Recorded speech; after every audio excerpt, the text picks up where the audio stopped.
Hola a todos, en esta oportunidad vamos a hablar acerca de la teoría del mercado de trabajo neoclásico, donde se busca identificar las condiciones de equilibrio del mercado laboral en el que coinciden la demanda y la oferta de trabajo. Los supuestos son muy similares a los que hemos trabajado a lo largo de las teorías anteriores, principalmente la teoría del productor y del consumidor, donde se considera agentes representativos, lo que prima es la racionalidad, siempre que puedan maximizar el nivel de utilidad o de beneficio lo van a hacer, y donde se tiene implícito que nadie desea trabajar, es decir, se considera el trabajo como un mal y el ocio como un bien, es decir, es preferible no hacer nada antes que trabajar, ya que el ocio reporta utilidad y el trabajo desutilidad. Sin embargo, también es cierto que a partir del trabajo una persona puede arribar al consumo mediante la retribución que obtiene por dedicar horas a la actividad laboral.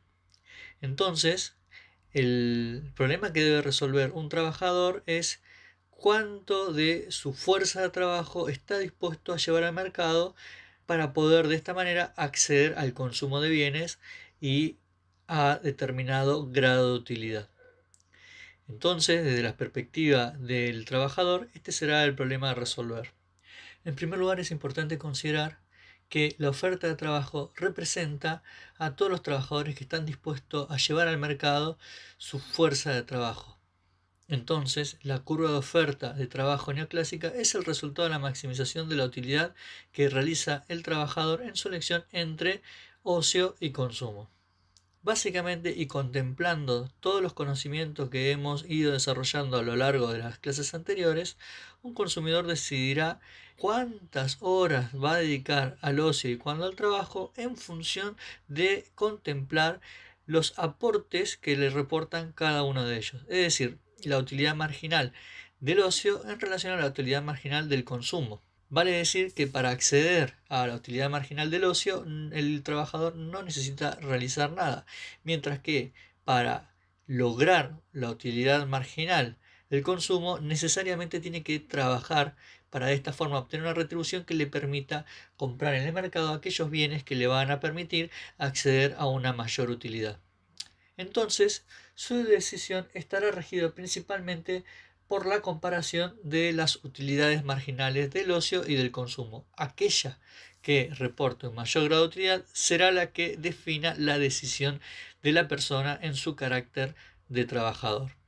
Para resumir de alguna manera los principales aspectos analíticos que se ven en esta teoría, tenemos que considerar que quienes ofrecen trabajo son los trabajadores y que la cantidad que están dispuestos a ofrecer dependerá entonces de su elección individual mediante la comparación de la utilidad marginal del consumo y del ocio. El trabajo es considerado un mal que las personas tratarán de evitar y que ese mal tiene relacionado de manera antagónica el ocio. ¿Sí? Entonces, el trabajo en ese sentido debe entenderse como la negación de la posibilidad de disfrutar del ocio. Además, el trabajo, como ya hemos adelantado, genera un ingreso que al consumidor le permite consumir. Finalmente, el consumidor tiene que elegir entre el ocio y el consumo de todos los demás bienes. La elección entre ocio y consumo es semejante a la elección entre dos bienes cualquiera, como por ejemplo cuando el consumidor tiene que elegir entre tomar café o té. Entonces, para representar en términos gráficos todo aquello que hemos abordado desde la teoría, podríamos construir una suerte de curva de indiferencia donde reflejemos cómo distribuye una persona sus horas dentro de una jornada diaria entre el consumo y el ocio, es decir, entre las horas de trabajo y las horas que destinará al ocio. La posibilidad que tiene una persona de dedicarle durante todo un día al ocio es de 24 horas. Y luego, desde allí, podemos definir cuánto destinará a trabajar y a partir de ello poder consumir y cuánto a no hacer nada. En contrapartida de esto, podríamos construir de manera matemática las bases fundamentales para una suerte de restricción presupuestaria de la oferta de trabajo. Es decir, contemplando a partir de las posibilidades de trabajar y de dedicar tiempo al ocio, qué retribución obtendrá una persona y con ello cuáles son las posibilidades de consumo de bienes vía la actividad laboral. Entonces, podríamos construir una ecuación donde buscáramos representar el equilibrio entre la posibilidad que tiene de consumir en función al precio de los bienes en el mercado y el ingreso que una persona puede obtener a partir de dedicar horas de su jornada al trabajo, donde W representa el salario y L la cantidad de horas que una persona dedica a trabajar, P representará el precio y C la cantidad de bienes que una persona puede consumir con los recursos que obtiene mediante el trabajo. Obsérvese entonces que la cantidad L como cantidad de trabajo representa la cantidad de horas que una persona puede trabajar, y esto se obtiene a partir de restarle al tiempo de duración de una jornada aquellas horas que dedica al ocio. Por eso esta L puede ser entendida como T menos O, considerando a T como tiempo y a O como ocio. Que si además planteamos que el tiempo de una jornada diaria tiene 24 horas, podemos transformar esta ecuación en L igual a 24 menos O. Entonces, si nosotros trasladamos este razonamiento nuevamente a la ecuación inicial, nos queda algo de estas características, donde W por 24 menos O será igual al precio por las cantidades consumidas. Básicamente tenemos una igualdad donde consideramos que una persona gasta todos sus ingresos, es decir, lo que se ve representado en el miembro izquierdo, en consumir bienes. Básicamente acá no hay posibilidades para el ahorro, ya que todo lo que obtiene mediante el trabajo que se ve reflejado en el miembro izquierdo, luego se gasta en el consumo de bienes, es decir, en lo que se ve representado en el miembro de la derecha, el precio por las cantidades consumidas. Es importante identificar que se trata de una ecuación lineal, ya que no tenemos ninguna expresión elevada al cuadrado, y además tenemos que identificar cuáles son las variables dependientes y cuál la variable independiente. En este caso, vamos a plantear que la cantidad de bienes que de definitiva una persona consume estará definida por las cantidades de horas que ésta destina al ocio. Es decir, cuando hablamos de la cantidad de bienes que una persona consume, estamos diciendo de manera indirecta que estamos contemplando cuántas horas una persona dedica a trabajar. Y la cantidad de horas que una persona dedica a trabajar estará definida o condicionada por la cantidad de horas de una jornada que dedique o destine al ocio. Entonces, la C de consumo representa la variable dependiente y la O de ocio representará la variable independiente, donde la relación de precios de la fuerza de trabajo y de los bienes, es decir, W sobre P, que también la podemos entender como salario real, representará la pendiente de esta ecuación y luego el resto será la ordenada al origen. Podríamos considerar que el equilibrio se logra a partir de conciliar la restricción presupuestaria del consumidor con la curva de indiferencia planteada en los términos anteriormente descritos. Entonces, el equilibrio de este trabajador se obtendrá a partir de conciliar la restricción presupuestaria con la curva de indiferencia planteada en los términos descritos anteriormente, donde se igualan el salario real de este trabajador con la utilidad marginal del ocio respecto a la utilidad marginal del consumo. Es decir, los aportes de utilidad que le genera el ocio respecto al aporte de utilidad que le genera consumir bienes. En este sentido, una persona en su carácter de trabajador se supone que estará más dispuesta a llevar fuerza de trabajo al mercado cuanto mayor sea la retribución que pueda obtener a cambio. Es decir, la cantidad de horas que una persona destinará al trabajo estará directamente relacionada con la variación que se observe en el salario real. Cuanto más alto sea el salario real, mayor será la predisposición de esta persona a llevar mayor cantidad de horas de trabajo al mercado. Mientras que la relación entre el salario real y el ocio es inversa, ya que cuanto más alto sea el salario real, una persona estará menos dispuesta a destinar horas de la jornada diaria a no hacer nada, ya que resulta mucho más fructífero trabajar respecto de dedicar horas al ocio. A partir de esta lógica que se puede construir la curva de demanda de trabajo, donde vemos que la relación entre cantidad de trabajo y salario real es positiva, donde podríamos plantear que una persona va a estar mucho más dispuesta a trabajar cuanto más alto sea la retribución que obtenga a cambio. Para lograr la construcción o la definición de la curva de oferta de trabajo de todo el mercado, lo que se debe realizar es principalmente la sumatoria de la curva de oferta de trabajo de cada una de las personas. En la sumatoria de estas ofertas individuales se logra la socialización del comportamiento a la hora de ofrecer su fuerza de trabajo respecto del salario real. En relación a la demanda de trabajo, lo que tenemos que contemplar es lo ya visto en la teoría del productor desde el enfoque de la maximización de beneficios. Es decir, que el salario que se paga a un trabajador por participar del proceso productivo en una empresa sea el equivalente a aquella porción del ingreso medio de una empresa que se destina a la retribución del trabajo. En este sentido, es importante recordar que entonces el salario se encuentra definido por el mercado, es decir, es un dato, ya que la empresa es precio aceptante en ese sentido y se supone que el mercado de trabajo es de competencia perfecta.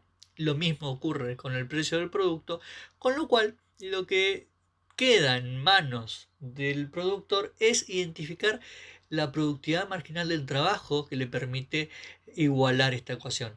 Para ello, solo le queda decidir cuántas personas contratar en su empresa. Entonces, para lograr un mayor grado de comprensión de las características de la curva de demanda de trabajo, podríamos proponer una situación donde se incrementa el salario del trabajador. Si esto ocurre, necesariamente se debe incrementar la productividad marginal del trabajo para que la empresa pueda seguir maximizando sus beneficios. Entonces, para lograr un incremento de la productividad marginal del trabajo y recordando que suponemos la adopción de la ley de los rendimientos decrecientes de los factores productivos, lo que debe ocurrir frente a esta situación es que la empresa tiene que necesariamente reducir la cantidad de personal contratado. En términos gráficos, esto se puede comprender mucho mejor si recordamos la forma que tiene la función de producción frente a la ley de los rendimientos decrecientes del factor. Aumentando a una tasa constante la cantidad de trabajadores, lo que ocurre es que el incremento de la producción tiende a ser cada vez menor. La producción crece cuando crece la cantidad de trabajadores contratados, pero lo hace cada vez menos. Si aumentamos la cantidad de trabajadores, se reduce la productividad marginal del trabajo, mientras que si reducimos la cantidad de trabajadores, se incrementa la productividad marginal del trabajo. A mayor salario real, la empresa decidirá contratar menos trabajo. La curva de demanda tendrá entonces pendiente negativa. Desde esta perspectiva es que podemos construir la curva de demanda de trabajo, suponiendo que todas las empresas se comportarán de la misma manera y que se puede construir esta curva a partir de la sumatoria de todas las curvas de demanda de todas las empresas de este mercado. Entonces, desde esta perspectiva, el equilibrio no es otra cosa que poner en contraste la fuerza de demanda con la fuerza de oferta de trabajo en un mercado que se considera atomizado, donde hay muchos oferentes y muchos demandantes con información perfecta a costo cero y donde ya pudimos identificar cuál es el comportamiento y las expectativas de cada uno de los actores que luego son extrapolados para el comportamiento de toda la sociedad. Entonces, suponemos que este equilibrio representa una situación de pleno empleo, donde todas las personas se encuentran trabajando en las empresas. Es decir, todas las personas que desean trabajar lo están haciendo. Sin embargo, es importante contemplar que el planteamiento de situaciones de desequilibrio también nos aporta conclusiones muy importantes. Partamos entonces de una situación donde, por ejemplo, el salario real se encontrará por debajo del salario real de equilibrio. Esa situación nos representaría un exceso de demanda, ya que podemos observar que a ese precio del factor trabajo, es decir, en ese salario real, las empresas demandan mucho más trabajo respecto de lo que las personas en su carácter de trabajador están dispuestos a trabajar o a llevar al mercado. Frente a ese salario real, a las personas les representa mucho más fructífero en términos económicos no trabajar y destinar mayor cantidad de horas de la jornada al ocio que al trabajo, ya que el ocio les reportará una utilidad marginal superior al del consumo, ya que con este salario podrán comprar menor cantidad de bienes en relación a lo que le permitiría un salario como el que se ve reflejado ahí en la situación de equilibrio. Entonces, la solución para poder estimular el ingreso de una mayor fuerza de trabajo en este sector será necesario incrementar el salario real. Frente a esa situación, entonces, se hará mucho más atractiva la posibilidad de trabajar en este sector y por eso se identificará un incremento de la oferta de trabajo. Contrariamente, podríamos pensar una situación donde el salario real se encuentra por encima de la situación de equilibrio. Si este fuera el caso, lo que tendríamos es que a ese salario hay muchas más personas dispuestas a trabajar respecto de empresas que están dispuestas a contratar. Esto representa una situación de desempleo, ya que hay más personas dispuestas a trabajar que empresas dispuestas a contratar. La solución a esta crisis la representaría una baja del salario. En el marco de la teoría neoclásica, entonces, el desempleo, entendido como una situación donde existen individuos dispuestos a trabajar y sin embargo no consiguen trabajo, no es considerada. El desempleo representa un mero exceso de oferta de mano de obra que debe corregirse con el movimiento automático hacia abajo del nivel de precios o salario real. Entonces, la principal conclusión que podríamos obtener de esta revisión sintética de la teoría del mercado neoclásico es que el desempleo es principalmente responsabilidad de los trabajadores, que exigen una mayor retribución en relación a la que representaría el equilibrio del mercado, principalmente por su ambición de lograr incrementar su capacidad de consumo mediante el establecimiento de un salario real por encima la de la situación de equilibrio, y que en la mayoría de los casos esto se puede lograr mediante la organización de los trabajadores en sindicatos fuertes que no harían otra cosa más que distorsionar las características más viables en términos económicos del mercado de trabajo. Principalmente, acá podríamos identificar los reclamos por parte del sector productivo, señalando que lo que está ocurriendo es que los trabajadores están exigiendo un salario muy excesivo. Y principalmente, este es el argumento que puede identificarse en todas las teorías enmarcadas dentro de la corriente del pensamiento económico neoclásico. Debido a esta mirada tan sesgada del fenómeno, es que frente a la crisis económica de 1929, este cuerpo teórico se encontraba en imposibilidad de poder explicar o proponer una salida al crack financiero. Fue a partir de las políticas de estado de bienestar keynesiano que el sistema capitalista logró ingresar nuevamente en una etapa de crecimiento y desarrollo económico.